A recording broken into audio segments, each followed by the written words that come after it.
Pirate Kings, Pirate Queens, non-binary monarchs of the sea, hello, how's it going, what's going on? First off, I just want to say thank you so much to everyone who watched part 1 of OP08 by the data. I am astounded by the excitement people had for this, the fact that it's been of some use to people. Lots of fun recording it, even though it got me so tired. But, I rested, I got a couple nights of sleep, I'm not going to say that I was off the data, that I wasn't, thinking about this, prepping for this, trying to, consider a lot of factors relating to this. But I feel prepared to keep talking about it now. So thank you so much for the patience once again. But the thing about the time that this has taken, and the thing that's making me a little impatient with myself, is that we are now a week past the release of OP08.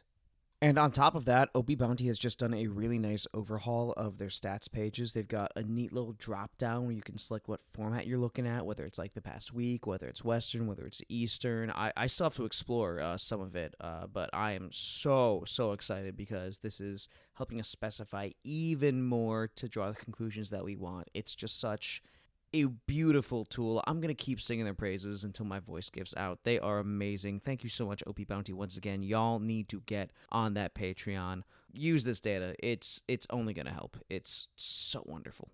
But since they have a page that lets you look at the last week specifically, and it has been a week since the release of OP08, and there being an OP08 specific without the new Starter Decks lobby, I would not feel good if I didn't give this disclaimer at the very start of the video.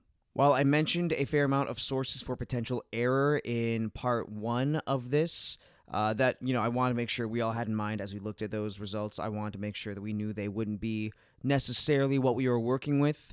I personally do have more of an idea what we are working with, and I very much want to get that out.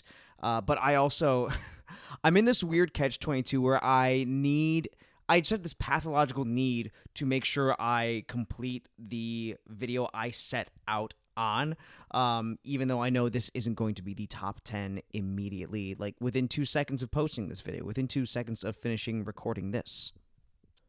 Okay, wait, hold on. Let's just give anyone who who wants to leave after that a second to click out of their browser. All right, cool. But I do plan to give a new top 10 based on this last week of data at the very end of this.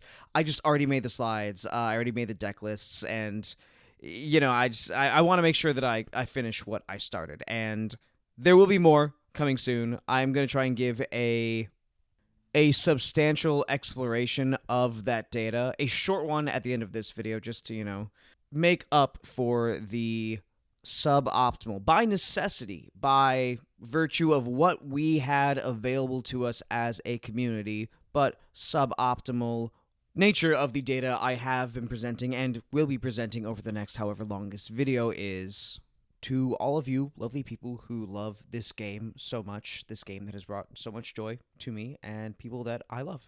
The main reason for this from a utilitarian perspective is that if I take time right now to make new database lists from the last week, we will, to some degree be going off of a very small sample size, which has its own issues even if the data is more recent, but it's just going to take more time. It's going to be more time that I am asking you to give me more of the patience and grace you have already given me, and I got to put something out there. Plus, most of my thoughts on this format so far, on these cards so far, these inclusions, have been based off of this pre-release data, so that's also going to be what I'm going to be able to talk from the most informed perspective on. Anything afterward, which is another thing, I have decided I am going to do everything I can to post more regularly. This has made me think about the way I'm prioritizing things in my life, and I want to give more time and energy to this. So thanks for the catharsis, y'all. Basically, treat this video as a guidepost, a starting point for further analysis and further insights, memeing, conclusions, what have you, to be a jumping point from. With that said, let's get into a, hopefully, quick refresher on the methodology, the conditions we're working under, and then get into these last 6 lists in OP08 by the data. So, let's see if we can speedrun this. So, today we are going to be considering the games played on OPBounty Ranked Sim from 8/16/24, the day that the ban list was implemented on the simulator. Thank you, Batsu. Praise Batsu. To September 14th, the last day that I recorded data before, this first for part 1. What we're doing as far as ranking things is I took the number of games played and the win rate, primarily win rate, that we are going with just the proportion between the minimum and the maximum, and then using the percentile rank of the number of games played, because that's going to be a modifier for how reliable those win rates are, and also to a degree, what the population is thinking, I guess, skill level to a degree. That one might be more of the win rate, but, you if you were here for the last one, you're listening to this, you know what I'm talking about. And then I made some deck lists. What I did was I looked at the win prevalence, basically the percentage of games that were won that used that card in the deck list, whether or not that was actually played in the game. That's also another point that, makes me think about these things. Then we take the card that had the highest win prevalence overall, find the count of that card with the highest number of wins, keep going until we hit 50% win prevalence. Then we figured out whether or not the card should be played in general, and then look at everything and find the next highest win count. We're choosing between one copy of a card that was under 50% and the fourth copy of a card that was at like 90% and had its highest win count. It had its highest number of wins at 3 copies. That sort of thing. TLDR, high win rate, high game rank, good deck, high card play, high number of wins with that card. Awesome. In majority, predominant. Anything else, see what prevalence. Do not let me hold a giant pot of beans. But as with any data-related inquiry, this is not going to be perfect. There are going to be some factors that could lead to error, and there are, a fair amount in this particular population. First off, star decks 15 through 20, those new ones with the monocolor leaders, they were legal on the sim as well as OP08. We don't get them until October 25th, and I want it so I can play Dofi. Anyway, some players may have been testing with OP08 on its own. Some may have had the new STs. I don't think that's the biggest point, but who knows? There could be error there. This data came around when all of the top players were preparing for Nats, so that's a fair amount of the player base on a completely different format, and that's going to affect the rankings as a whole. One, because those top players probably weren't playing this format, but also because we are taking everyone's games into account as opposed to, the top 16, top 32 of a regional, as most stats that get reported in this game are. And as has become abundantly more clear to me by the second, this is such a new format. We are still learning. People are still trying things out. Y'all hear about Kaido killing it at Crossing Collectibles in Los Angeles? Jonathan Zhao killing it with that. I am inspired. I want a chef with my big dragon boy, but that's for later. Sorry, the thought of getting Onigashima turn 2 and then my 7 to burn alive just really gets me hyped. With the Black Marina to do it again, y'all. Focus. Sakura Kingdom, focus. But yeah, so if you're trying to figure out what the best player is going to play as the best deck at a big regional, number 1 won't necessarily be that. It could be, but it's not foolproof. These rankings are going to be what decks are the most reliable for the player base in general with the format that was available to us with the players that were playing at this time. We got about halfway through B tier in the last video, so we're going to be finishing up B tier and then heading into A tier. Basically, we're taking that combination of win rate. See, I can't say win rate. I told you last time. We're going to be taking that ratio of win rate with the percentile of games played, seeing the combination of those, putting the worst to the best combination on a scale of 1 to 10, and that is how we get these tiers on the slide right here.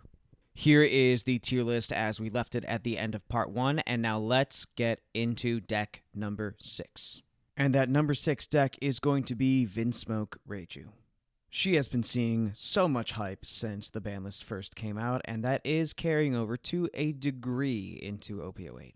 I think that as this format started to develop itself, as people got more testing in for Nats, the first, couple of big tournaments where Law was banned, it became more and more evident that Reiju losing its worst matchups meant she was a much more relevant deck, being a relevant deck than she was before. But when going into such a highly competitive, very diverse field that requires Reiju to use the most out of these different playstyle shifts she can make, The loss of law is only going to take the deck so far. At a certain point, it really, really, really comes down to high levels of player skill to use her effectively. So I'd say that this is a very similar phenomenon to what we see with Black Yellow Luffy. An incredibly strong leader ability, a very strong package that is built around this leader with a lot of versatility in the way you approach any given turn, but so much reliance on the minutia of a game and understanding just how many options that you have, where you don't necessarily need to style on your opponent, but you need to be, as you play against people who are better and better, you need to be more and more cognizant of what the things they aren't thinking about are, and you need to know how to pull them off. Case in point, that game in finals of Nats with that amazingly timed pudding. It didn't work out in the end, and people are going to have their thoughts on how that game went, but I think that's one example of the things you need to keep in mind when you are playing Reiju. Just like I said with Black Yellow Luffy, watch that finals match from Nats if you want to get a great idea of just how much thought goes into playing Reiju effectively. And I know there was an OP07 tournament. We're in OP08 now. We have new cards. Purple has some really strong stuff. 92% of the deck is going to stay the same. And, I honestly won't really be able to say much about that remaining 92% of the deck that players haven't set already, that I haven't set already, that it's going to be much value to a lot of players because I haven't put a lot of games in on Reiju since Set 6. But I do feel confident in saying that Black Maria is a cool card who slots very well into this deck. 3 cost, 2,000 power, 2k counter. The fact that she's a 2k counter is the thing that, in my opinion, makes her so well designed, but also just such a disgusting card. If you have no other Black Maria on the field, then you can activate main, add up to 5 Don cards from your Don deck rested, and then at the end of your turn, return Don cards from your field to the Don deck until the number of Don is equal to the number on your opponent's. So in a deck that is just constantly minusing to get its main gimmick of transforming the Vinsmoke siblings into their Super Sentai, Power Ranger, Chef Ranger modes, she's going to replenish your resources so well. She's going to make that judge turn much more accessible than it has been in the past. The thing that does occur to me is that with the Vinsmoke siblings' effects being reliant on being at equal or less Don than your opponent, if you do plan to use Maria and Vinsmoke siblings in the same turn, you want to be very conscious of that sequencing to make sure that this ramp does not take you out of those effects you plan to use. If you've played Reiju in the past, you'll notice that we don't have those copies of Queen that made their way into the deck, more so than less as time went on, and Germa 66, the Searcher event that went down to 2 copies in Post 7 to make room for that Foxy package, is completely gone with Black Maria in this list. As we look at the card count slides, we do see that it's not completely gone. It's still in the majority. 2/3 of these lists in this time period did play some amount of Germa 66. So this list is going to be very, very tight. What you substitute out if you want to get more search or if you want to get that ramp, or if you want to, modify your reliance on the Foxy package, or maybe even change the way you have your Niji counts, for example, is going to make a big, big difference. Nothing too crazy in these sub 50% win prevalence cards. Like you mentioned, Queen is seeing a bit less play. I know we have all this Black Yellow Luffy hype, and I'm saying this as someone who's not played the matchup once, and as a notorious Yonji Coper, but I'm not saying he's the play, but there's a part of me that wonders if Reiju needs to be able to survive a little longer against all those 11k swings, then he can come in handy, but then the Black Yellow Luffy player uses the 4-cost Luffy to out the Yonji, but then maybe that means that's one less Sabo they play, so that Reiju has another chance to get those swings in. But you only have so much Don at the same time, unless you use a Black Maria the turn before. I don't know. The deck's in a very, very interesting place right now, and there are so many things to consider when playing her. And I'm not gonna say I hope she gets a big win. I'm just excited for when she does something very, very, very cool in set 8. Our, quote, easiest cuts in this list, and that's in quotes because these cards are both over 70% win prevalence, are Gina and the full Niji package, cutting the third of each Niji first, and then going into the 2-2. These are opposed with these copies of German 66 for search, the Queen for a bigger blocker, for some more card advantage, for card filtering, I should say. Same with the Kaya to also give you a 2K counter. I think, she's probably the one that's most in contention with Gion. That's good depending on how much you care about the Porsche hitting the search itself. And then Pudding, because this is a deck that has access to Pudding, so there's always going to be an argument to potentially put another one of those in there, potentially. And, I didn't mean to end this slide talking about her, but it's funny you mention Charlotte Pudding because deck number 5 is a blast from the new Charlotte Pudding. Now, as a player who started this game just as one of the biggest Purple Kaido enthusiasts out there, and then as soon as set 2 hit, feeling very, very lost because my guy just was not doing it anymore. Wandering around from deck to deck with a brief stint in Blue Croc, pouring out for Blue Croc. Y'all hype for Joe Manganiello. I'm hype for Joe Manganiello. Until Enel and Todoroki Katakuri basically became my new home, Big Yellow Man. Pudding seems very cool to me. Her leader effect is, when attacking, you may turn the top 2 life cards of your life face up, then add up to 1 Don from your Don deck as rested. So by making our life, by extension our triggers, the most contentious, potentially most game-swinging aspect of Yellow, public, which in my early thought process, this may change, does help both players, and the disparity in how much it helps is going to come down to how well each of those players is able to play through the situation, and, to a degree, what those life are as well. She becomes Onigashima. Granted, she is a conditional Onigashima, and making it so that we can get that effect off more than once is going to be what we're building this deck around. That and, big 9 and 10 drops that we try and get out a turn early. Tenmom for sure, but Tenmom is not the end-all be-all of this deck. But I'll expand on that more in a bit. I want to talk about the trajectory to getting there at the moment. So turn 1, you will be at 1 Don going first, 2 Don going second. If you have a Pudding, you can play her to get your search going. But as I mentioned in Katakuri, depending on your hand, depending on what your curve is looking like, there are situations where you might want to save that Pudding for a few turns later on once you have seen more cards. Depending, if you really need cards, you could play Flampe. I am wary of it in my early testing, but that also might be because I'm worried about aggro. And I also might be comparing Pudding to Enel, given my own experience and the fact that in Enel, I'm going to keep on getting those life guaranteed. In Pudding, you can come back. You can recover a fair amount of life. It's just going to depend on how that game goes. It's not something you're definitely going to see or a state you are actively trying to get to.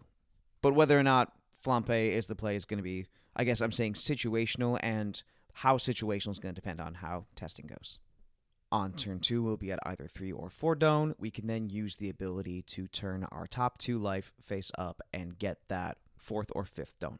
Of course, if you have Brule in your hand, you can play her at this point if you don't feel like using your Don to invest in your attacks. I think it's going to be very matchup dependent. I'm still figuring out what situations that's going to be better in myself.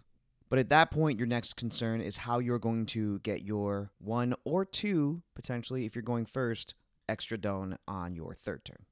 If you have Viola in your hand on turn 2, you can use your leader effect first, then play her. Then, cool, those life are back face down. Your ability is already set up for turn 3. There's always the chance your opponent swings into those 2 face-up life, and then you have the 2 life left. But 1, depending on the triggers, they might not do that. 2, they might not have the resources to do that.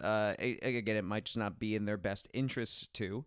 And then, of course, being at 2 life on your 3rd turn in this deck, where we have such a high amount of non-counter cards, and the Yume disappear, which will eat into our hand size, that's precarious in the very small chance it actually happens.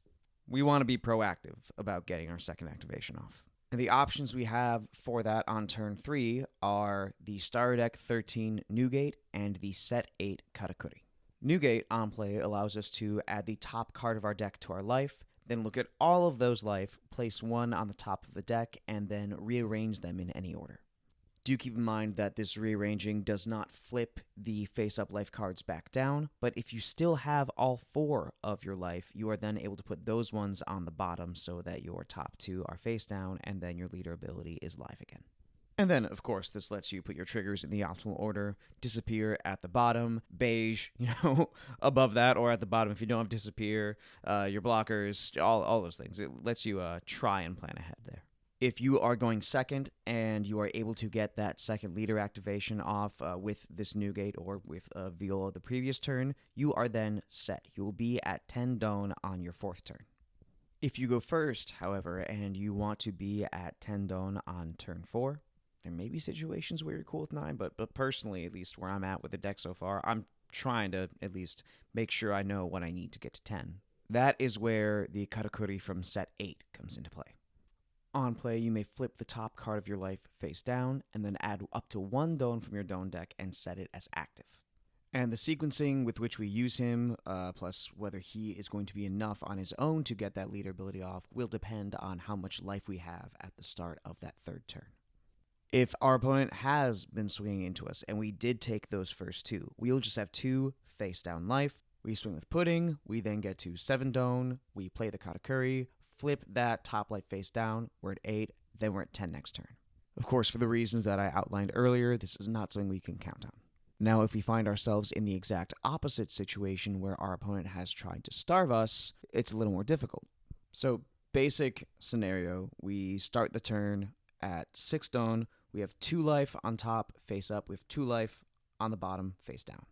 This Katakuri is only flipping that top one face down. So if we start the turn by playing that Katakuri, then we've got that second to top life still face up. We cannot use our leader effect. We cannot get to 10 the next turn. Now, my Big Mom enthusiasts will know that we have Flampe in here, which could eat up one of our life. But in this exact situation, Flampe is not going to be of any help to us. If we play the Katakuri first, then Flampe is just getting rid of that already face down life. We're still in the same situation.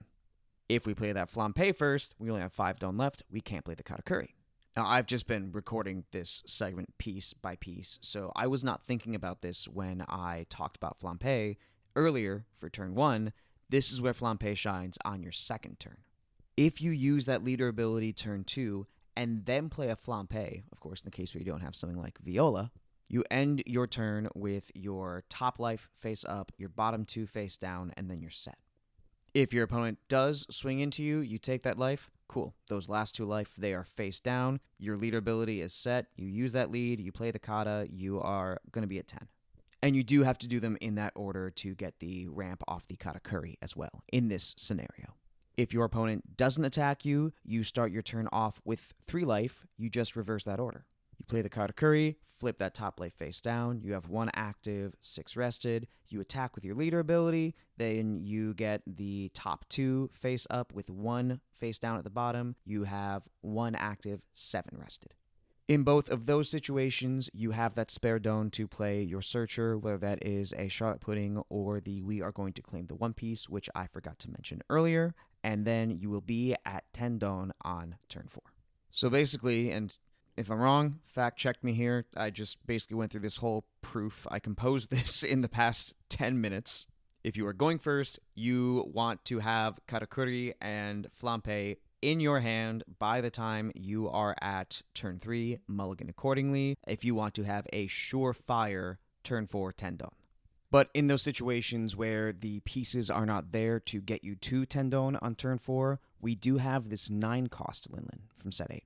I did mention her in the Purple Luffy section, but as a refresher, on play, Don -1, trash 1 card from your hand, add up to 1 card from the top of your deck to the top of your life, then place up to 1 of your opponent's characters with a cost of 6 or less to the top or bottom of its owner's life, face up.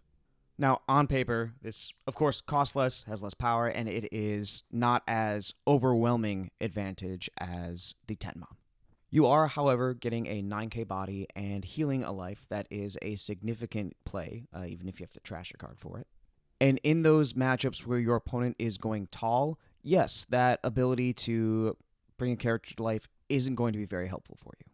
But in my early perspective of this deck, I think that her biggest strength is the fact that she gives us a different method to gain advantage, to create some sort of disparity, or to at least stay afloat.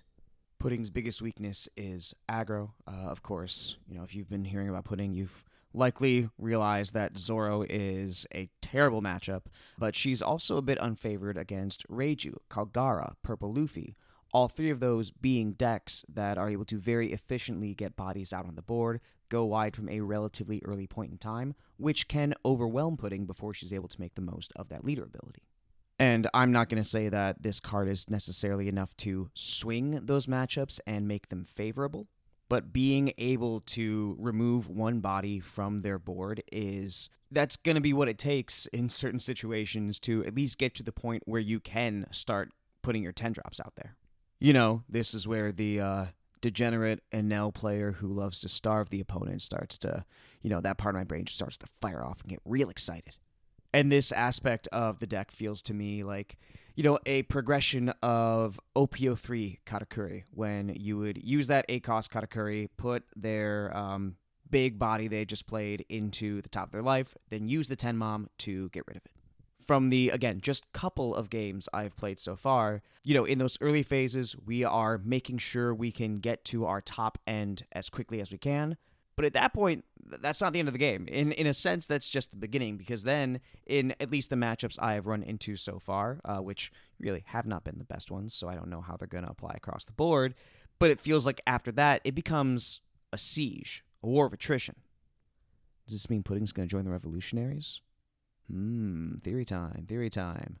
It's that same sort of game plan that Enel had, where you have to make sure, first and foremost, that you are not going to die next turn. Your opponent is not just going to be able to force their way through. And then you use the correct top-end card for the scenario you are in.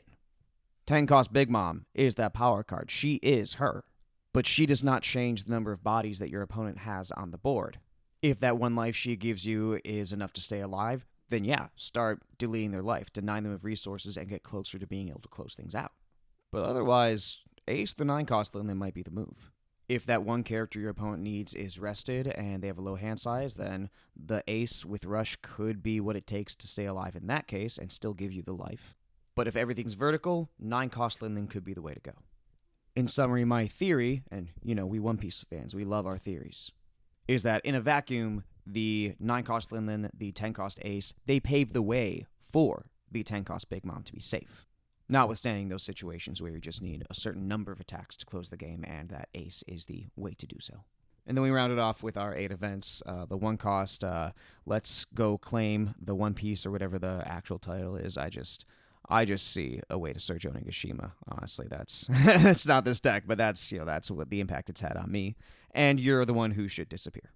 With this many counterless characters, we need a way to filter them out and keep our hand events to stay alive. But as I just outlined here, it's very important to make the right decision for what you are discarding with that event. And, of course, we do have ways like the Newgate to put that trigger right on the bottom, which is powerful, degenerate, both. Maybe a little subjective as far as your take on that. For our card counts, that top end, that package, most of that package to get there is very much in the majority, pretty much unquestionable as far as their inclusion. Viola and Newgate, those are where we start to see people, diverge a little bit there. This might change as I actually get into games. I think that Viola is just a very, very consistent way to get to your leader ability. The Newgate, a little more situational, might not be as surefire, but it's also a question of how often do you need that, because there could be other ways to win with her that I am not thinking of. Frankie and Brule are, of course, even more flexible than those two. That's just extra defense to get us where we need to go. I like the idea, but that's just one thing that I've seen. There are other things we can try. As far as other defensive options go, we do have that Sanji, the 2K, and the blocker. Incredibly versatile. It doesn't seem to me, at least in this build, we're going to be playing him for 3 that often, if ever, really. Amande is a searchable 2K. All three of these Sanjis on this page are searchable through our pudding. Mistall Sunday is another ramp option, which I am interested in that. I like the idea. Same with Bone Clay, gives us another out in those matchups where we have the tall characters, but those don't really seem to be the matchups where we need to cover our bases necessarily. Parasparrow is great. I'm just not sure we have the space for him at this point. Hakai, Ocean Sovereignty, whatever the translated name is, I haven't even looked at it yet. Don't -2, KO2, 6 cost or less characters. Worse, Purple Gravity Blade, but that's probably for the best. That's not as good. I always love seeing 9 cost Yamato, but I think at that point I'd rather be playing Enel. 7 cost Linlin's awesome play. It's a cool idea. Same with that 10 drop Kaido and Linlin. I am so excited just at this card's existence, even if there is just so much inherent risk if you don't have the perfect timing and implementation when you play it. And Onami does very well fit in with the concept of this deck as it has shaped itself for me. It's just, at that point, we only have so many slots in the deck. But if we do want to change those slots, we could either take the Frankies out, go for a full 4 of them, go in for the Sanjis if we want to bring our defense in a different direction, if we don't think we need the Newgate or the Viola, and the Mistall Sunday if we want another way to ramp and we're not trying to reorder our life as much. And there is Pudding. Of these new decks from OP08, this is definitely the one I'm most excited about. This is just such a cool intersection of playstyles. So many things I've loved about so many leaders in the past. The weakness that I, in my playstyle, always seem to fall into of aggro just ruining my day, but, something's got to happen. There's some things are just going to stay the way they are. For me, at least. Maybe. I'm not fully decided on a deck yet, but this is one of the ones I am most hype on. I'm probably going to be picking up some 10 moms pretty soon. Now, number 4 is the deck that is, very sadly, the one that is going to be the most affected by the disparity between this data set and our actual format. I say unfortunately because I want to play this deck at full strength ASAP. It is Blue Doflamingo. Man, oh man, our guy, Doferton. EBO1 and Set 7 were major boons for this deck, with Weevil being a 6k body that lets us draw a card and is still cheatable off of the ability, and then Jinbei to get a 2-for-1 play. That, along with Gravity Blade and the deck's fundamental strength of being able to get characters out for less than their worth without even having to use cards from hand, gave him, a place within the OP07 metagame. Not by any means near the top, but, a somewhat viable pick. And when we get to OP08.5 with these new starter decks and beyond, he is going to be a force to be reckoned with. And while he is not going to be anywhere near this level of strength in, the rest of September, that early part of October on our side of the world, spoilers for the very end of the video, he is not going to be number 4 on our final updated list of leaders.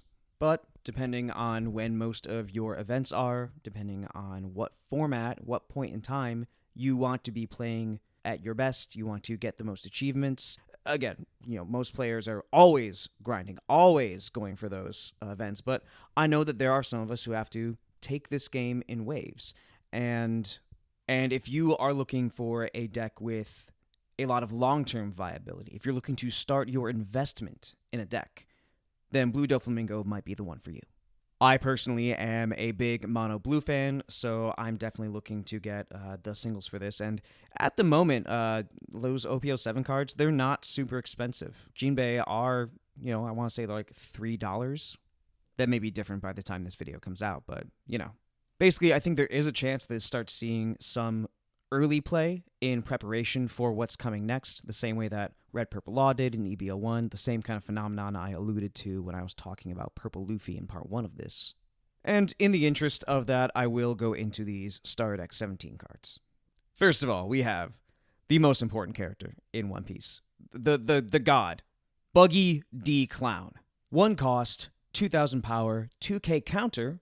On play, look at the top 3 cards of your deck, then place them in any order on top of your deck. One thing that you will likely notice about this Doflamingo list compared to a lot of the lists we've seen in recent times, really ever, is that this has 32 4-cost Warlords. Even if we don't see a top deck stacker. If we don't see our Perona, now our Buggy, our Doflamingo, we are so often going to hit this leader ability. But we still don't want to leave it to chance if we don't have to. Of course, 4 Perona, 4 Doflamingo have always been standard in Dofi builds, and there have been other potential cards we could use as alternatives, extra copies to make sure we are as consistent as possible with making sure we can set up our leader ability in some way at the start of the game. Those alternatives in question being the 1-drop Doflamingo from set 2 and the promo Usopp. The Dofi lets you stack the top 3, put them on the top or the bottom, and has a when attacking effect that lets you bottom deck a 1-drop if you trash a card and have a don't attached. That's, neither here nor there. The Usopp costs 2, lets you stack the top 5, but for different reasons, whether it's the Dofi being counterless, whether it's the Usopp having a weird cost of 2, it's not always the most maneuverable, or the fact that you can't play it off of the Dofi ability, those ones haven't seen play. They haven't found space in the deck compared to the other directions that Dofi can go in. With this Buggy, 2K counter? We don't complain about that. Searchable off Sengoku? Lovely. Not always the most likely play, but potentially playing him off the leader ability to keep the stacking going. Cool. Why not? Of course, we'd still rather see Perona on turn 1, but this Buggy having the 2K counter, at the very least, among those other reasons, make him worth playing in the deck. And then this new Crocodile, he came straight from Wall Street. On play, reveal 1 card from the top of your deck. If it has the Warlord's type, you get to draw 2 cards, and then you don't trash one afterward like Queen. You place 1 card from your hand on the top of your deck. I'm positive there are some cool combos we can pull off with him. I haven't been able to put too much thought into it. I guess the thing I do like about him most is that if you play him before using your leader ability, he gives you some freedom to pivot around. When I think of Dofi, I think of playing him back in set 1 where, we're using that Dofi blocker with the Perona, we are manipulating the top 5. We're basically saying, I'm going to do these things in the next 3 turns, and for the most part, stick with them. Of course, when I was playing back then and, trying to figure out, okay, when do I use my Love Mellow? When am I going to be using my Boa Hancock effect? How's that going to interact with the stack that I have? There may have been more wiggle room or more effective planning that I just didn't see back then because the game had just come out. But this Croc, I guess, is an explicit pivot. Not to the point where you're necessarily going to be explicitly forgiven for misplays, like, I guess seeing you're the one who can disappear in a Nell off the last life 2 times in a row in a game you really shouldn't have won never happened to me. But being able to have multiple options in mind if you are a skilled player, a thoughtful player, being able to plan for multiple contingencies. If you're using him at the very end of whatever stack you have previously set up, there's a chance that one or both of those cards you're drawing off of him will be new information that then change what your optimal decision is going to be. Very cool card. I think that, like Gecko Moria from the Star deck was the skill check card back in the day. I think use of this Crocodile is going to be a big factor in setting the best Dofi players apart from the rest. And then we have my fave, the new 4-cost Trafalgar Law from the Star deck. On play, you may return 1 of your characters to its owner's hand. If your leader has the 7 Warlords of the Sea type, return up to 1 cost 4 or lower character to its owner's hand. So we can definitely return our Perona or our Buggy, Law and Cross Guild, please Oda, make it happen, to our hand.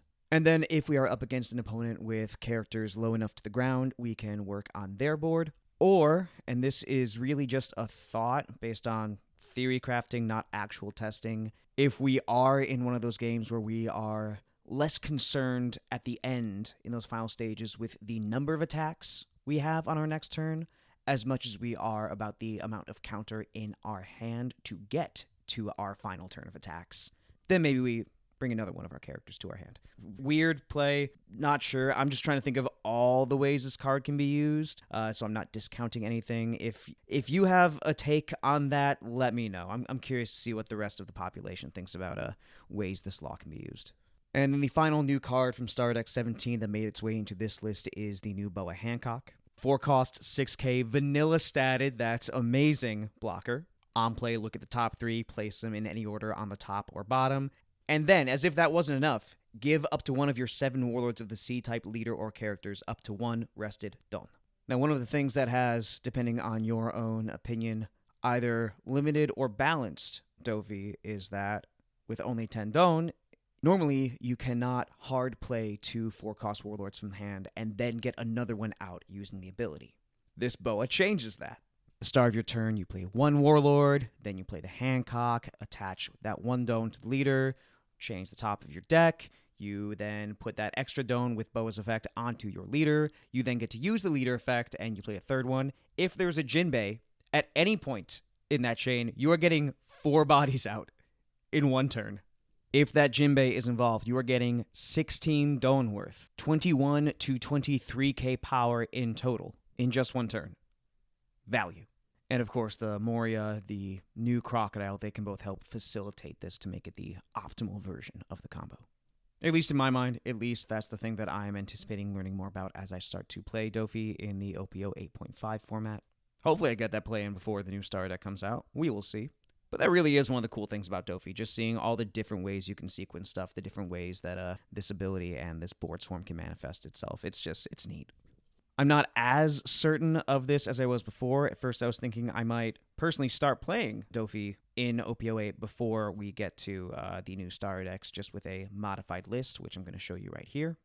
Just like with the Purple Luffy list, I have taken out those 16 cards that we won't have access to and just continued the pattern I used to build the list in the first place up to what would normally be the 66th card.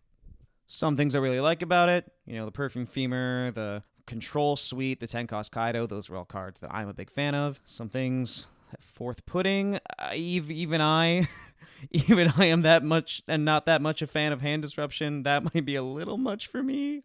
And then with the way that this week has started off for OP08, I don't know if I'm looking to take that big a risk. Maybe if you just really enjoy Dofi and you just want to get a feel for it without those new cards, go for it. I think that those new cards are going to make a substantial difference when it comes to the sequencing and the skill expression. But, if you got the time, go for it. I was thinking about trying 2 copies of that 1-drop Dofi since we are back to 4 of the blocker Dofi. Oh, by the way, yeah, that new list, it only played 2 of the blocker Dofi because we have so many Warlords and even more ways to stack the deck that he kind of got power crept. But in this case, yeah, I was thinking about the 1-cost Dofis. I added the 1 Gum Gum Rain in order to compensate for the loss of counter that getting rid of a pudding put us through, and the fact that it's just a little less counter in general than the ST17 list. I don't know. I haven't really tried it yet. I haven't really looked at what these new pre-ST17 lists in this first week of OP08 on OPBounty have been yet. So that remains to be seen. I'll let y'all know. Card counts right here. We can see exactly where that 50 card cutoff was with our Doflamingo. Just as many wins with 4 copies as he was at 2 in this new format. That's still crazy to me, but makes sense at the same time. And then really 8 cards on this slide, but only 6 sub 50% potential inclusions. I just legit didn't have space for Red Rock and the OP07 Law on the last slide. That is how, tight, that is how many potential cards there are that have seen success in Dofi. The build itself is going to be a big factor in an individual player's success with this deck. I have already been talking about this deck that isn't even going to be at the spot it seems to be at for a little while, so I'll just say that the new Blackbeard is pretty cool. Place a card on top of the deck, reattach 2 of your rested Dome. I think that fits in pretty well, but it's not on the same level as something like the Boa. And, Dofi's moving away from those higher cost characters, aside from, in just over a majority of the case, the 10-cost Kaido. Easiest cuts from the Stardeck 17 build are actually the rest of the Dofi and the Perona. There is an argument to be made with the sheer amount of Warlords we have to just run it as a go blind leader effect deck. I don't know if I'm the biggest fan of it myself, but we really are just gambling with 1 Dome, so, maybe. I haven't had a chance, so I can't really fully knock it. And then the Sengoku.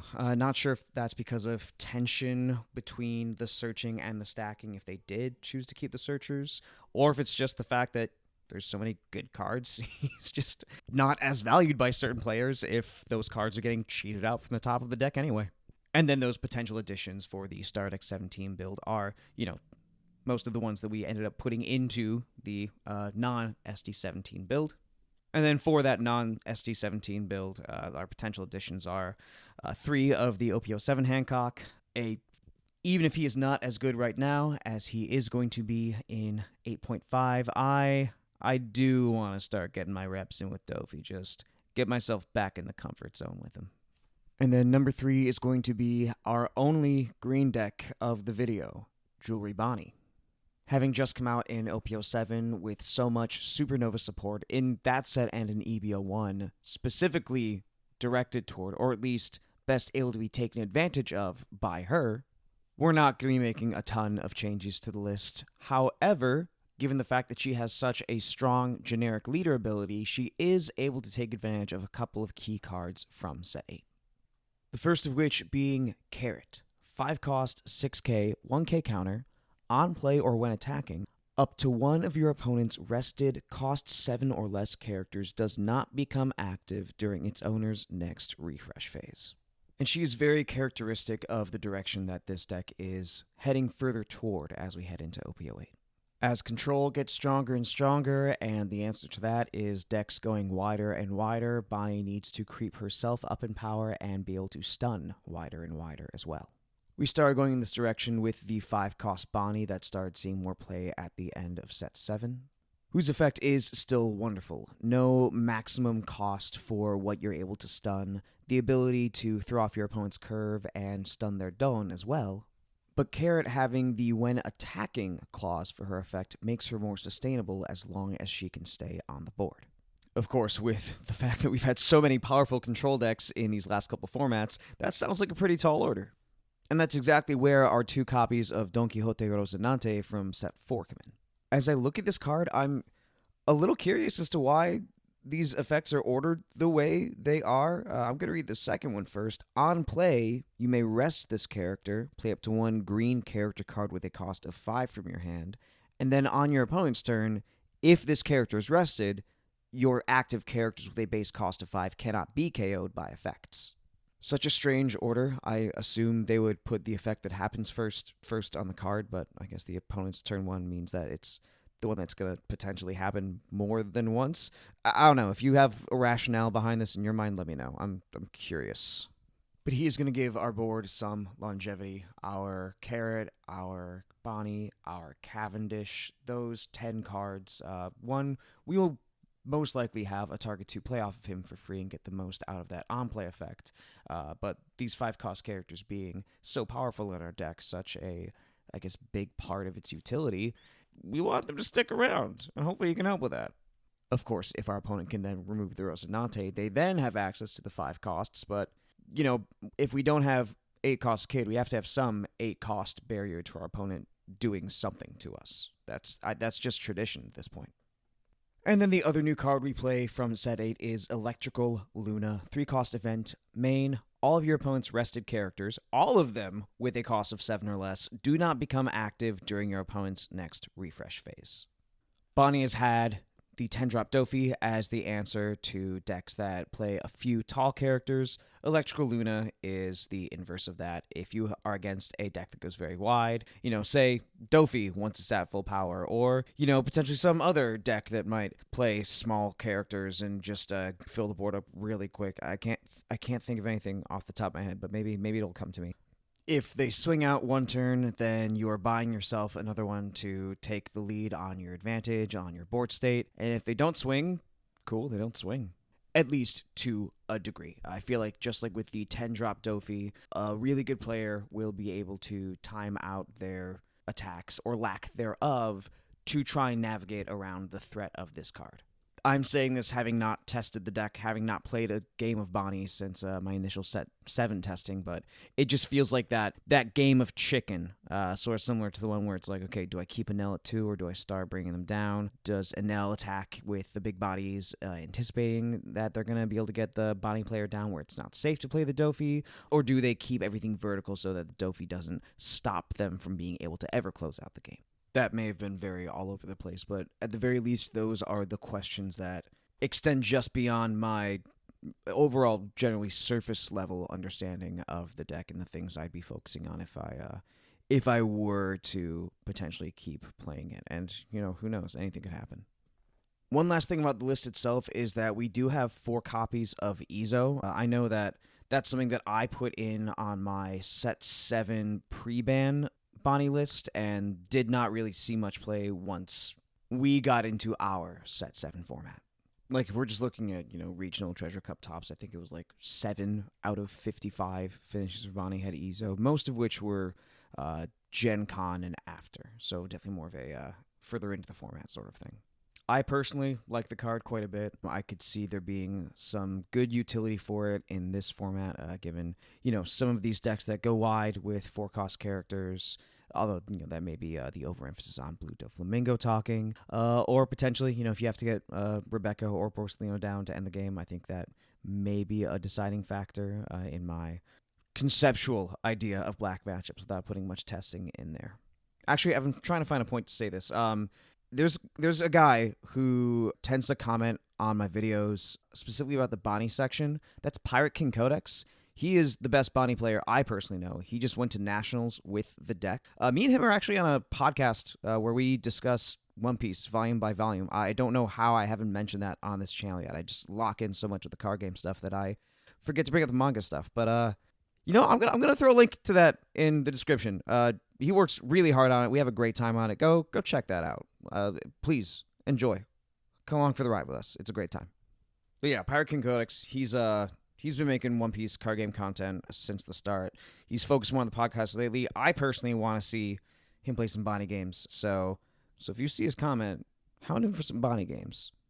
Joel, please post a comment or this bit's getting ruined. But after that, silly little semi-self-advertisement, semi-homie advertisement, let's get into these card count stats. There shouldn't be anything too surprising in this slide based on what Bonnie has been known to play and the additions we have talked about in the deck list itself. That Star Deck Apu, which is just over the majority here, definitely, did see as much play in OP07 as it did in Western OP07, I should say, as opposed to in the Eastern version. And the 2Ks, that's really the thing I want to talk about in the conversation I was starting with the EZO stuff. Because as we look at the sub 50% counts, we will see that the set 5 Baby 5 Searcher is technically higher than EZO when it comes to win prevalence, even if only by a tiny, tiny bit. Even if we compare the two cards' highest count, Baby 5 still comes out above EZO. This is the very flexible, this is the very subjective section of what a Bonnie deck, ideally, optimally should look like. But this is the list where I guess I really had to make an executive decision over the algorithm that had been guiding me so far.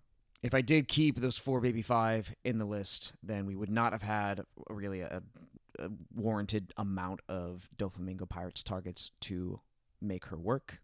And more importantly, we wouldn't have had enough 2Ks. Of course, we do have the set 4 Baby 5 right below those. Adding both those cards would bring us to, the 10 cards currently in the list, the 4, ideally, copies of OP04 Baby 5. Then, if you're playing that set 5 Baby 5, the other 3 copies that you can potentially search. 17 total. That's like the bare minimum search targets. I still feel a little iffy about it, and it does require more change to the algorithm than just swapping the set 5 Baby 5 for those EZOs, bringing us back up to 12 2Ks, not using a searcher that, without further deviation, would not be very effective. I'll come back to this in a minute. There's just a couple things I want to talk about on this page before I do. Kid Rosinante combo, only at in the high 30s win prevalence. Definitely something that, a build that people did choose to incorporate into the deck, just not something that saw a majority of success. And then my boy, set 1, DS Drake at only 14% win prevalence. I have, I don't know why I love this card so much. I just have this inexplicable infatuation with set 1 DS Drake. I don't know. He's cool. He's an option, especially with this Rosinante engine. There's also that 5-cost Luffy as well. That's something I haven't tested. Maybe some other Bonnie players will be able to clear that up as time goes on. But for the cuts and additions, the EZO, the Electrical Luna, the Star Deck 2 Apu, those are all very, very flexible. The only thing in the majority of these 10 is the Apu, and he's a searchable 2K. There are other ways around it, as we'll see down here. If you want to incorporate the Baby 5 Searcher as well as your Doflamingo type 2Ks, you can definitely go in that direction. We are the one who the great quote, the meme, the poignant thing that in 8th grade made me realize that, man, One Piece is deep, man. The whoever wins this war shall become justice card. That could help with the search targets too. And then another one of the 5-cost bounties to keep going in that stun direction. As I look at this, as I think about making room for the baby 5, I guess I would replace the 4 Apus with the 2K counter baby 5. Replace 2 electrical Luna and 2 Ezo with the baby 5 searcher. And at that point, like the flex spots become the Rosinante, which, deleting that might defeat the purpose of this, or the 5-cost body. It's just that the deck has a very nice, flexible portion. It's just as soon as you reach the end of that portion, it's just so hard to find replacements. At least for me and the approach I am taking. Once you actually start playing games with this deck, they'll become a lot easier for you than it is for me at this moment. But moving on to our number 2 deck, we're going into an enemies to lovers arc, because for once, I am so excited to talk about Roronoa Zoro. Mono red, he's back. Oh man, holy power creep is this cool. It's been a while since Zoro's been in top tiers, when the guy who always plays the deck that loses to Zoro and has been salty about Zoro's existence is just so hype to see him back. I loved whining about red in the first year of this game's history, mainly for fun, mainly for the memes. So it is really nice to see, I just love seeing a more diverse color representation in this game. It's always wonderful. And for this past almost year, ever since Sakazuki burst onto the scene, and that's not just Sakazuki, but this whole shift we've had since set 5 of there always being multiple really strong control decks at the top. Zoro's just been shut out of the format. In set 5 proper, there was still a chance that Zoro might be able to outspeed control deck. I know he did well at one of the regionals there, but as time went on, we just had more and more and more difficult matchups for Zoro. So he could sometimes beat Sakazuki, but not reliably. Then set 6 comes out. Moria is also on the table. OP01, he has 3 bad matchups in Sakazuki, Moria, and Law. Sakazuki gets banned. We get set 7. Okay, but now we have Lucci, Moria, and Law. They've been bullying him. They have been bullying him. But in set 8, he's not going to take it. He got some new health insurance. Law got sued for malpractice. He has a new doctor. The cutest doctor. The coolest doctor. Tony Chopper. Yeah, I said it. Chopper's cooler than Law. Law's a nerd. That's why I love Law, but beside the point. But for real, this new Drum Kingdom package we got in set 8 was, meant for the Tony Chopper leader, but it's just gonna be better in mono red. It's just better in a 5-life leader that has a stronger generic effect. That's just where we're at the end of the day. Plenty of cards in here will be mainstays that we've seen in Zoro before. The 1-cost Nami Searcher, the Makino, the 2-cost Sanji, the 4 copies of Rush Zoro, the Kid Killer. We didn't really get much time with that, but they've been a red staple at least. The 5-cost Luffy, and, the Red Dragon from set 7 is pretty intuitive here. And same thing with Diablejean.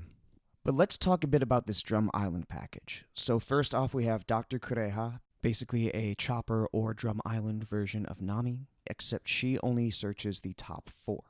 But that's not a problem given the sheer number of Drum Island cards we have. And then just like whatever secondary searcher Zoro has played in the past, we can use our leader effect, put 2 Don on her, make her 5,000, or buff her up with Makino as well. And before I get into the other characters, I just want to talk about this event from OP01, the 1-cost, Just Shut Up and Come With Us. I can't wait. I can't wait to leave 1 Don open. And as my opponent attacks, just go, shut up. It's going to get so old so quickly, but I just want the opportunity to do it once. Oh my god. But this 1-cost counter event does not give us power. It's not going to add 2k. It's going to let us look at the top 5 cards of the deck and play an animal character with a cost of 3 or less, and then bottom deck the rest. But it doesn't say rested on this card. We're just getting a body out. We're basically getting a +2 Don advantage, if anyone describes it like that. I guess I am now.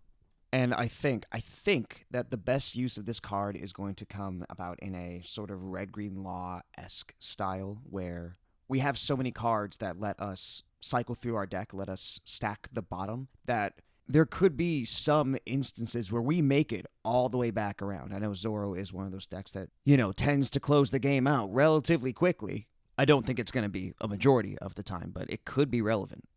But in those instances, this could be timed out to, I guess to a degree, even if we don't stack those cards, to give us the exact answer that we need and let us base the play off of our opponent's actions rather than, trying to guess during our turn. And the fact that this lets us play that character as active means that, let's say we got to 5 bodies, we swung out, our opponent is now trying to reduce our board on the crackback. They swing in with one of our characters with a high power difference. We play this, we put the new character over the rested character, they've wasted their attack, we are still at a full board, and now they can't even hit one of those characters. As people get more used to this deck, as they start to see this card coming, that I guess that power difference part of this hypothetical situation won't be as relevant, but I think the core concept will still stand. And then, of course, the main function of this card, getting back to basics, it's just such a great way to efficiently develop our board early game. But then, the targets for this effect, we have 4 different Tony choppers, and another Drum Island card. But let's get into the choppy boys. First and foremost being this new chopper from set 8. The 3-cost 5k, no counter, but we're fine with that with these vanilla stats. And this awesome effect, your turn on play. Keep in mind, you're not going to get this effect as soon as you play him off of Shut Up and Come With Us. You look at the top 5 cards of your deck, play an animal type card with 4,000 or less, and then bottom deck the rest. And I forgot to mention this just now, but this is also when attacking, and that is the true strength of this card. As the game goes, as long as he can stay on the field, he's going to keep on getting value. How long he stays on the field is, subjective, depending on the matchup, hint, but we still take that bonus. With this chopper and the counter event, you can get to 5 characters swinging 5k so quickly. Then as the game goes on, it's so much easier to replenish that board. And getting into the targets of this effect, we have the EB01 chopper, the 3-cost 4k blocker. Dome times 2, when attacking, you can reduce the power of one of your opponent's characters by 3,000. Easing up the pressure for defense away from our hand is always good. We're not playing Radical Beam like Zoro used to. That's going to help us out quite a bit, especially if, you play it as a surprise off the Shut Up and Come With Us, and you throw off the number of attacks your opponents need to, either swing the board in their favor or close out the game. And then, of course, we have the OP04 chopper, who on play lets us play 1 animal card with 3,000 power or less from our hand. There is only 1 target for that we are hitting in this list, that being the Hiking Bear. But it's not something to build the deck around. I'd say think of it more like, Ohm Holy. If you're able to time it out so that you have this 1 target, awesome. But at the end of the day, he's still swinging for 5k with your leader effect. So he's a body, and that's what you need. If you are trying to go turbo mode, just get to 5 characters as fast as possible, then, the most ideal way to get there would be turn 1, play a Searcher. Turn 2, play this new chopper. Since it's your turn, you'll be able to use the effect. That lets you search out this OP04 chopper. The OP04 chopper lets you play the Hiking Bear. That is 4 characters on the board on turn 2 going first. If you go second, you are then able to leave 1 standing, use the Shut Up and Come With Us effect. Then at the start of your 3rd turn, you have 5 characters. And then you can just invest your Don in attacking, leaving 1 open for another Shut Up and Come With Us if you have it, then rebuild the board. That's the God combo modern Yu-Gi-Oh! Sort of ideal play that Zoro's looking for. But of course, that's not going to happen every game. But hopefully that gives an idea of, what this deck can do now with this package. And before I forget, as far as Hiking Bear goes, he's a 2k counter. So, there is the decision to be weighed as far as actually playing him down onto the board. Depends on how your tempo is going compared to your opponent's. And then Dawn times 1, activate main once per turn. You can give up to 1 of your animal type characters other than him an extra 1,000 power for the turn. In this build, with your leader effect, all of your animals are swinging for 5k through the leader ability, so, that's probably going to be best used for turning a 6k into a 7k, just making the math more ideal. But if you do choose to run a build with more of those 3k animal characters, whether that's the Duck Squad, whether that's the, Komachio, Karu, the 1-cost vanillas, there could be some flexibility there. But at that point, it's, those are the tweaks to be made later on. And then our last little homie is this set 1 Tony Chopper. Dolan ×1 when attacking, you may trash 1 from hand. That's a decent cost, but depending, I haven't really had a chance to play him much myself. Your mileage may vary on whether he's worth it or not. Let me know your thoughts. Add up to 1 Straw Hat Crew character card other than Chopper with a cost of 4 or less from your trash to your hand. So actually, now that I read the rest of the card, it's a 1-for-1. It's a card neutral, but it's filter, which is, I think, pretty standard for One Piece. Lets us fix our hand, either get that Nami for more search, the Sanji 2K, or, potentially get us more resources out of life, and then the Rush Zoro, the Rush Luffy, or the Diable Jam to get around them blockers. Only 2 copies of him in here. He is on the more cuttable side. At a certain point, you do run into competition for space between our animal package and our rushers. The way this deck is presenting itself to me, my first instinct is to, just use the Drum Island animal package to expand the board as well as possible, and then put enough pressure on our opponents that we can ramp our way to, not ramp, but, build our way toward all these rushers and then just get a surefire close. But that being said, I was also notoriously bad with Zoro when I played him in set 1, so let me know if you think anything different. Here are the card counts. You see the first big drop-off comes between Kureha and Dragon, but, there is that first drop-off between the set 4 Chopper and then the Makino Jam Kureha.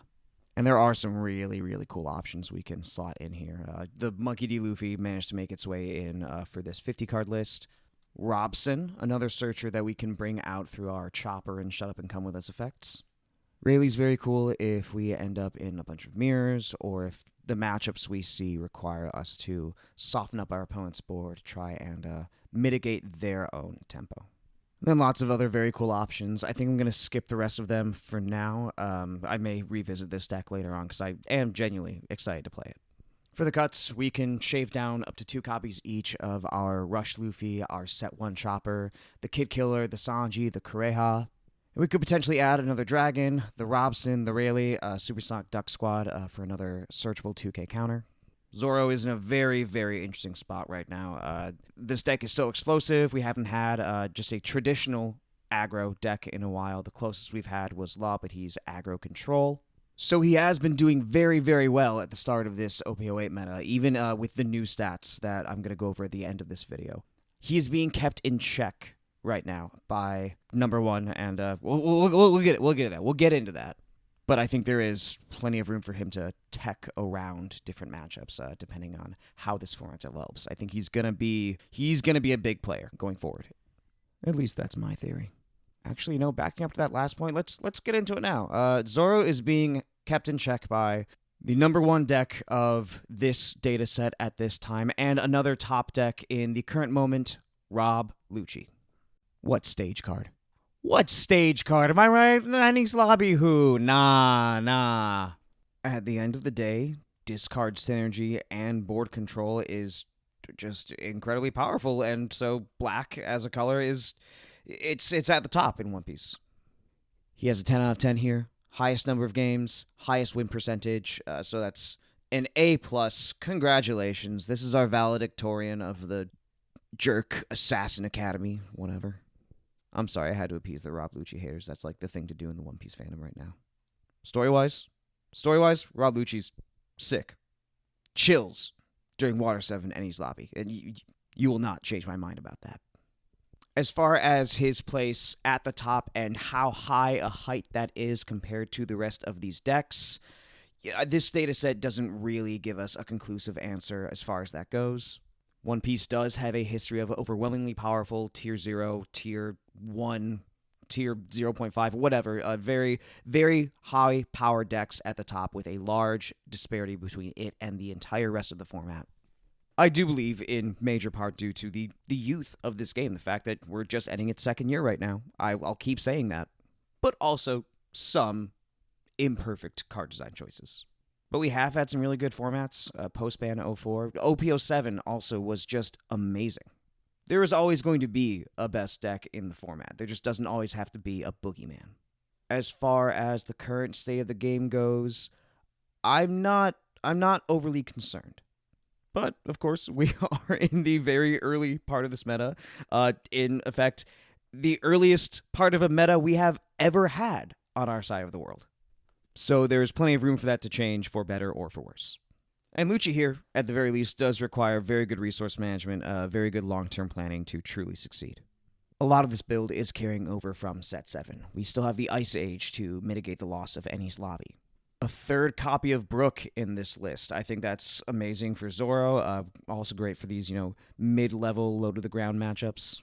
6 King Pistol, Roku Olgon. Filter out some of these counterless cards from our hand. Great trigger. And, y'all, tell me you were not hype. Tell me you were not hype just at the delivery of that attack name in the sub version of Eni's Lobby, if you've seen it.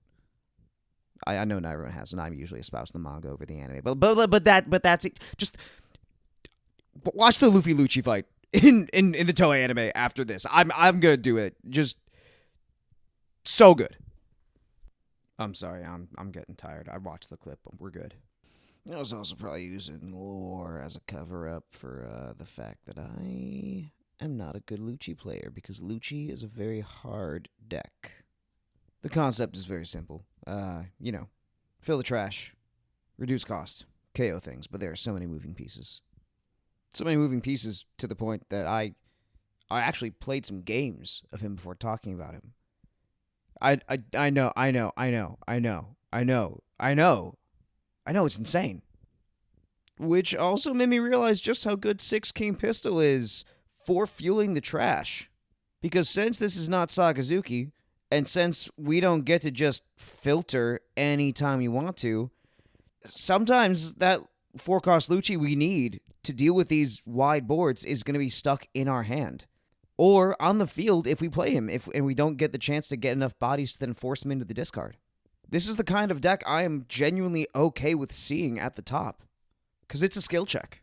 Does that mean that it's foolproof, just has carte blanche to do whatever it wants for any card to be designed however it wants in the color? No, because then that's how we get things like Red Purple Law. And there are some things that, depending on how things go, could lead down a slippery slope, but I think it's just going to depend on future card design and not necessarily where we're at.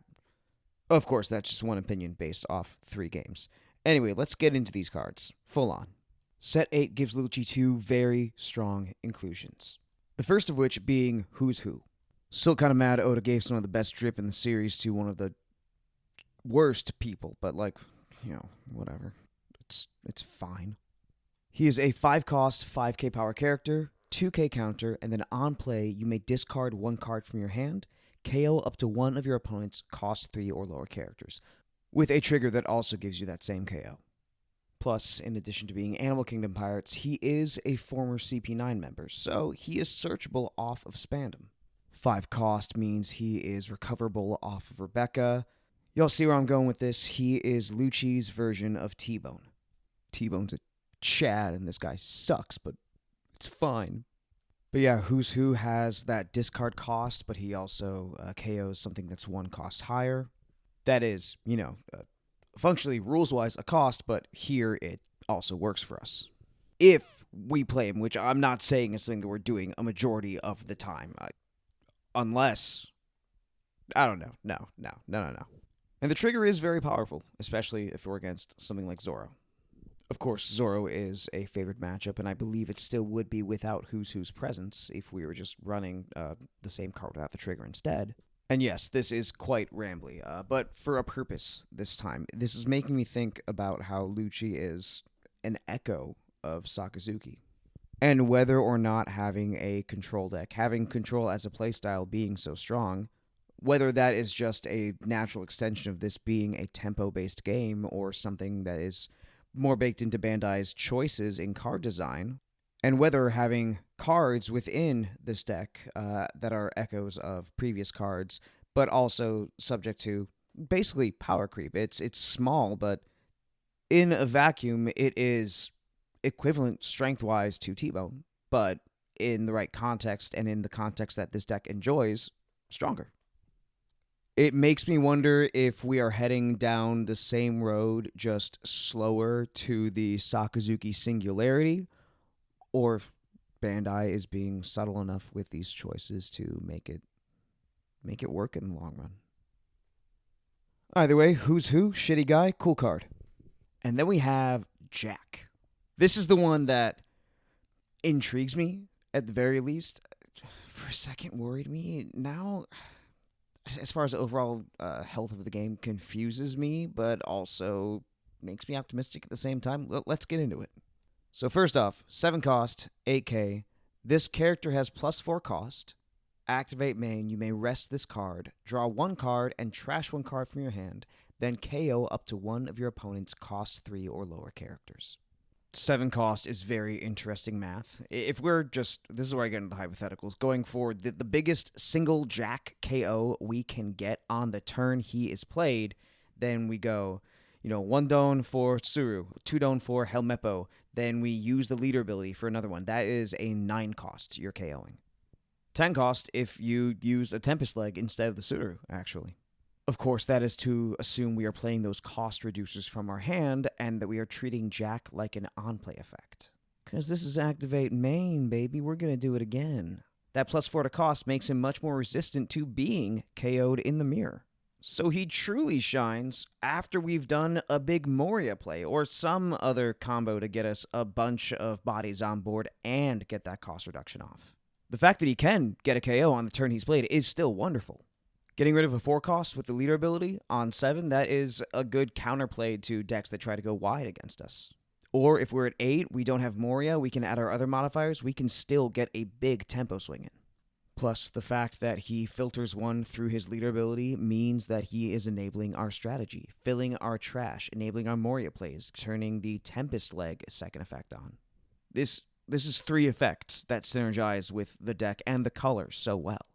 To the point that I am wondering, at this point purely wondering, not saying either way, about the times when you might want to play Jack before you play Moria when you have both options as you hit, 8 or 9 Don.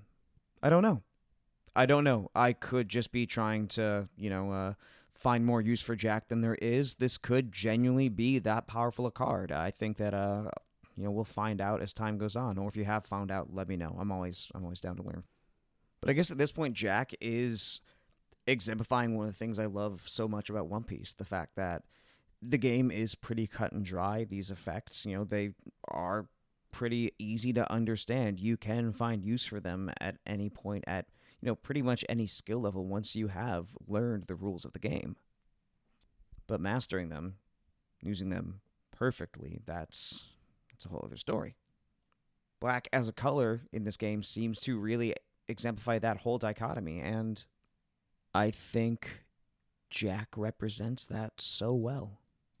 At the same time, I think he does exemplify some things that I am less than thrilled with, less than overwhelmingly enthusiastically impressed with, like I am with, with say, Oda, for example. And of course, Bandai could never be Oda, but the fact that black is the color that is getting the answer to black with these characters, these leaders that give plus cost, is basically the same thing that happened with yellow getting so much banish. Props to the Vivi Theory for first helping me realize that, by the way. He has this really, really cool video on card design, color identity. It's super eye-opening. Check it out if you haven't already. And I'm actually not sure if there was another thing I didn't like about Jack. It is a little bit late, so I am not sure. I'll add it in if there is, but if not, I guess that is my only gripe in this moment, which I think overall brings me to the point where I'm the point that I made before. I'm not concerned about black as it is right now. I just hope Bandai stays conscious of the precipice they stand on with card design right now. But that's all I have to say about the list at the moment. Anything else is just going to be me theorizing, and I'll save that for when I have more games under my belt. For the card counts, most of this is just so set in stone that it's not changing. Tsuru is very interesting to me. The fact that she's at 83%. I did hear that around Nats, there were a fair amount of very good players that were just completely cutting her from lists because she didn't really hit relevant numbers, I guess. It's one of those things where she's a card that is, I guess, very on the middle ground as far as what dimensions she is the most efficient in. And sometimes that's necessary, sometimes that's not. For me, regardless of the number of 2K counters we are running, regardless of whether we are Navy or CP9 focused or any of those factors, the thing for me is that it's just the cheapest and most efficient non-conditional cost reduction we have. At least that gets us more than a -1 that the leader ability and, say, Brooke do. So whether or not her inclusion stays will just, I guess, be very meta-dependent. And then Brooke, you'll see that he has slightly more wins at 2 copies, but 3 copies is so close, and once we got to 50% win prevalence, that 3rd copy did end up squeezing in. Then we've got all these tech cards. I'm going to misrepresent myself. I'm going to say something that I'm not truly knowledgeable about if I try and go too deep in all of them. I guess Finger Gun and Soap Sheep are still pretty sick, and I'll respect anyone who's running either of those. Same with Nightmare Luffy. And the 9-cost Kaido, that is pretty sick. A friend of mine who's an incredible player turned me onto that, and being able to just trash a 7-cost based, I think that can at the opportune moment, that is gonna do some damage at some point in this format. I will take a gamble and say that. And then for the cuts and additions, cuts are 1 Jack, say it ain't so, my guy. The Roku Olgon, the Brooke, the Rebecca. You could go down to no Brooke, but like that. But this is honestly, we're already at the point where I'm just like, I don't know, because I don't know. But we could, at a 4th Sabo, go back into the 5-cost Kaku, maybe some Isho, maybe some of the 6-cost Brooke. If we, you actually know at the point we're in right now, where Black is so strong, we might want that trashing instead of KOing capability. Borsellino and Stussy. And there's Lucci. There is number 1 on our OP08 by the data tier list. Or at least it was. Because like I said, it's a new set, baby. We've got more data since I started these videos. Hopefully this does not invalidate anything I said before, but here is just an updated context, because these things are always changing, as we all know. And you'll see there's a new deck at the top. The Black Luffy from Starter Deck 14 that Luigi Amato and all those wonderful European players introduced to us. Here is a deck list that I just generated. I couldn't regenerate new deck lists for all of these in the little amount of time I've had, and then have to re-record everything. But for this one that was not in the top 10, but really should be in the top 10, is at this very moment, according to my own data, at number 1. That's something that I figured I should do if I'm closing this video off right. As far as my thoughts on the deck, the usual, well, there's this card, let's analyze, let's give just a basic, I got nothing for you. I got nothing aside from, like, my guy T-Bone. We love him. New Sanji seems like a cool KO card. I will not complain about a Nico Robin card, especially a strong Nico Robin card in a meta deck like this. I want to play it. I plan to play it in the near future after I've cleaned up my room and reintegrated myself into society after being in this editing, recording hole for the past couple weeks. But yeah, Black Luffy, great deck, cool deck. Let's see how long it stays on top. But before we finish off, I do just want to take one look at these new rankings, these post-Week 1 rankings. We'll go top to bottom this time.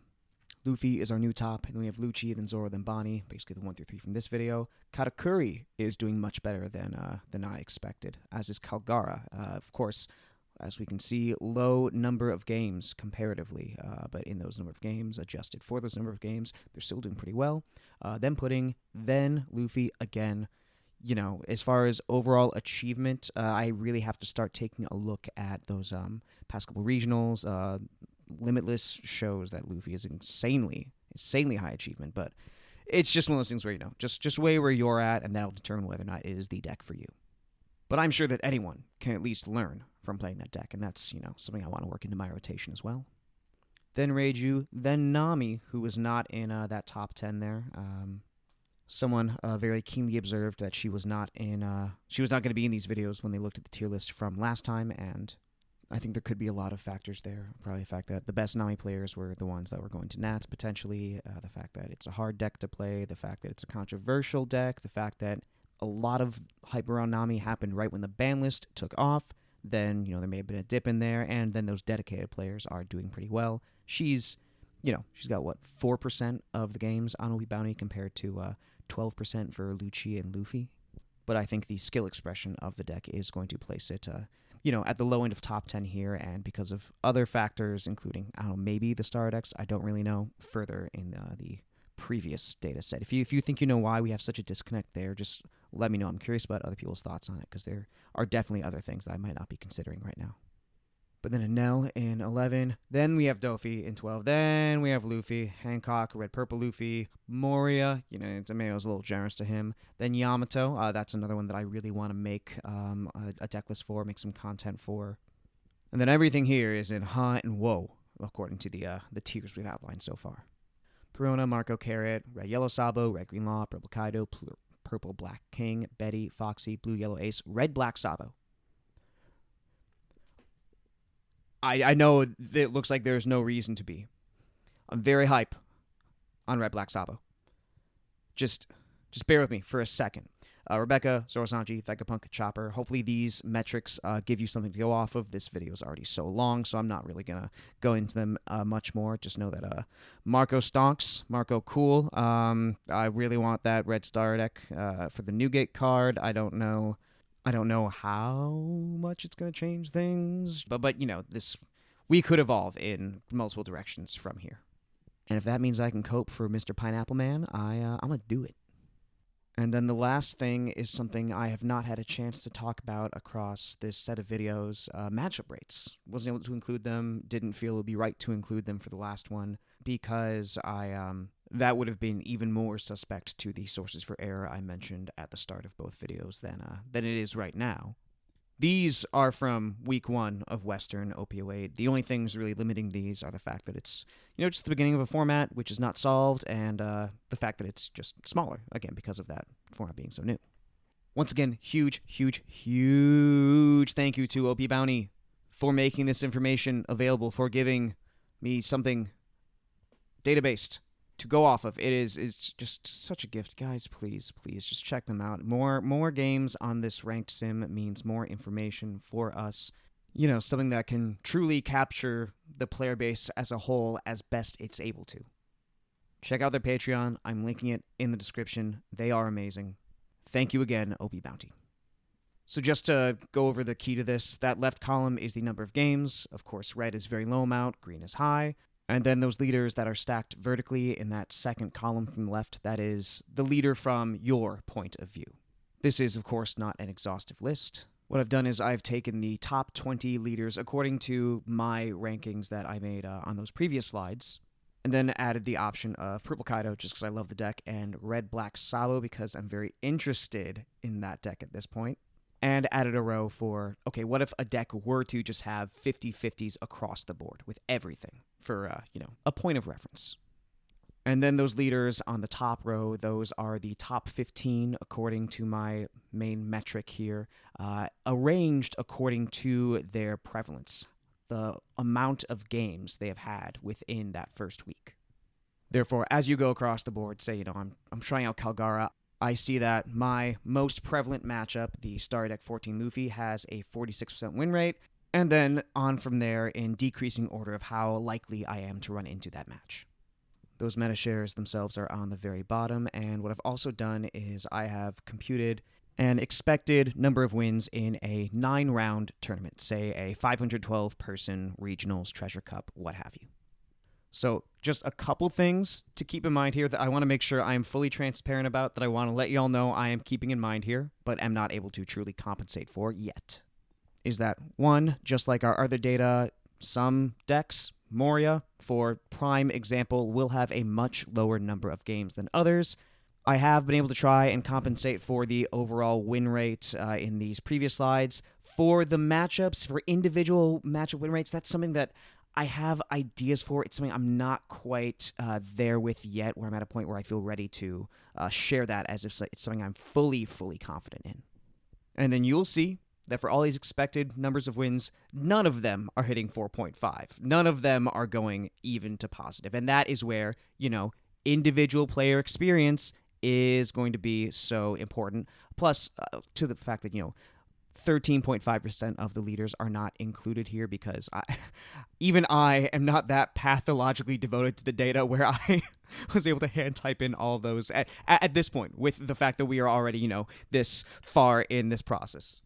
With the fact that I am already spent so much time on this video. I have to draw a line for myself at some point, or I'm just not going to get anything out to y'all. Again, I'm just super grateful for OPBounty allowing me to include this in the video because, if you want to get this week by week, it is locked behind their Patreon. So, this is the kind of stuff that you would be getting from them. I'm not going to comment on it too much. The couple things I'm going to say are that this is the ultimate. The ultimate chance for error based on a low sample size, but everyone just look at the red-black solo row. Oh, guys, I might clown at my event in 2 weeks. I just might. Positive? It's the Star Deck Luffy, the Lucci, the Black Hero Luffy. I don't know if I'm leaking the info or if I'm just coping or if it's both or if it's neither. I don't know, man. This is just I'm just intrigued. Now, yeah, this is based on what, about 24 games each against the Black Luffy and the Lucci. I can't possibly go off of this unless it's just that good. Well, but it also loses to most of the other relevant decks, into Zoro very badly, but maybe we just make a run for meta. Maybe we just high roll it, baby. Who knows? But if you're looking for that kind of deck, this is very useful information. In all likelihood, I'm going to play Katakuri because I have not really been playing much in the past couple months, aside from just the handful of games I have had to inform myself on certain lists for this video. And looking at his row, he is the one where we go the furthest before we hit something that's in the red, or even in the orange for that matter. Oh, and for full transparency, I don't think it's just the biggest thing, but as far as the key for these colors, red is anything with less than 38, orange is 38 to 46, yellow is 46 to 54, green's 54 to 62, blue is greater than 62. I'm very sorry I did not include a key on screen for that, but I don't think it's the most necessary thing. If you would like it, I can try and find room for it in other videos. I'm just scrambling to finish at this point, even though my brain keeps on thinking of little things to say. Wait, hold. Do you hear that? Not the truck in the background. My brain. I think it's all out. I think everything I had to say is out there. I feel so empty, in the best way. In the best way. I mean, I need to just reorient myself and remember what my purpose is and what else I have going on in my life after this. But hey, as long as we're having fun, I'm having fun. As long as you are enjoying this, that's the important thing. No, for real though, this has been a great time, and I'm very excited to not be finished because it's finished, but just so I can finally just get the things I have to say out to y'all, and that it can hopefully help you guys. Thank you so much for watching, listening, looking at these couple of graphs. If that's all you do, it's just every bit of it is why I do it, and I appreciate y'all so very much. If you have enjoyed this, leave a like. If you have your own takes on the many things that I had to say, or anything that you might just be useful in general to people, me or other viewers included, drop it in the comments. If you want to see more, whether that is the OP09 analysis when that comes out, whether that is me maybe just recording a couple of games as I start testing, just there's a good chance I'm not gonna be. I might make some egregious misplays, but hey, man, if it's entertaining, I'm here for it. As long as y'all are too, just let me know. If you want to, there's not much stats for it, but if you want to see me talk about Union Arena, let me know. And this is again, this is not a promise I'm able to make, just because again, when I get into this sort of content hole, I tend to forget just how much I've got going on outside of this. But if I find the time, it'll at least give me an idea of what else would be enjoyable to y'all. But yeah, hope you enjoyed this. Check out the We Are Reading One Piece podcast, link down below. And actually, no, there is one more thing. This isn't One Piece stats related, so if that's what you're here for, I totally understand. This is just something I want to say personally to y'all. So outside of card games, One Piece, all that stuff, I am an actor, and I think this past year I've been thinking a lot about my process, why I'm making art, what any of that means to me, and how I go about it sustainably. And I think that these past 3 weeks of making these card game videos, the card game videos in general have them, but I think just especially these 3 weeks have really put me in touch with just the essence of what I do. And I know I'm talking about statistics, and it's not, it's not Ibsen, but it's expression, and I think it's given me an appreciation for acting, for performance, for voiceover, for math, for games, the interpersonal connection between people there, for writing, for content creation, other content creators I look up to a lot. And it's cool to see how all of these things can really interact. What that is supposed to give you, I don't know why it's something that's important for me to say right now. I don't know. It just felt like it. So thanks y'all for giving me a chance to go on that large little journey too. Really appreciate you. This is Sakura Kingdom. I'm gonna clean up this room. It's a mess, y'all. And make some lunch. Hope y'all are having a good day. Hope you're doing what you gotta do and get them wins. See you soon.